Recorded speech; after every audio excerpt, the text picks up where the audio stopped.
গোপালগঞ্জ জেলার নাম পাল্টিয়ে, শুধু নাম না, আমার মনে হয় জেলাকে 4টা আশপাশের জেলার ভেতরে ভাগ করে দিলেই ভালো হয়। বিশেষ করে নড়াইল, ফরিদপুর, এরপরে মাদারীপুর, বরিশাল, এই 4টা জেলার ভেতরে 4টা আসন আছে, 3টা আসন আছে। 3টা আসনকে 3 জেলায় ভাগ করে দিলেই তো এই জেলা শেষ হয়ে যায়। এই জেলা আমার মনে হয় মানচিত্রে না থাকাই ভালো, একটা অভিশপ্ত জেলা।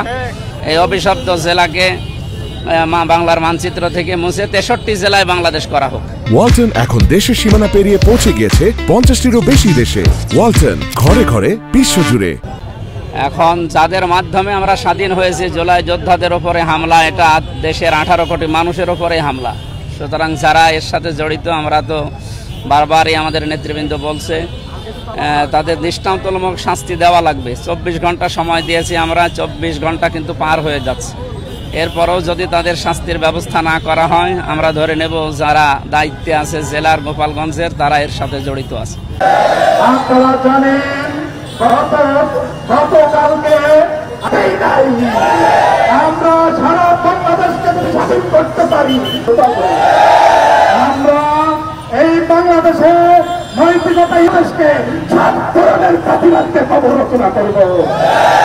এই পর্যায়ে বক্তব্য রাখেন বাংলাদেশ ইসলামী ছাত্র শিবির কুষ্টিয়ার মধ্য দিয়ে বিগত 17টি বছর যারা এদেশের শক্তিগামী সংগ্রামী তৌহিদি জনতাকে সাথে নিয়ে যে অবস্থার সৃষ্টি হয়েছে গত বছরের আগস্টের 5 তারিখে, সেই অবস্থা যেন আগামীতে আর কেউ সৃষ্টি করতে না পারে, সেদিকে আমাদের সজাগ দৃষ্টি রাখা দরকার। বক্তব্য রাখছেন বাংলাদেশ জামাতে ইসলামী কুষ্টিয়া জেলা শাখার সংসদ সদস্য প্রার্থী বিশিষ্ট রাজনীতিবিদ সমাজসেবক জননেতা, সম্মানিত জামাত নেতৃবৃন্দ, সংগ্রামী সাথী বন্ধুগণ, কিছু ইনফর্ম করার পরও আপনি কেন প্রয়োজনীয় ব্যবস্থা।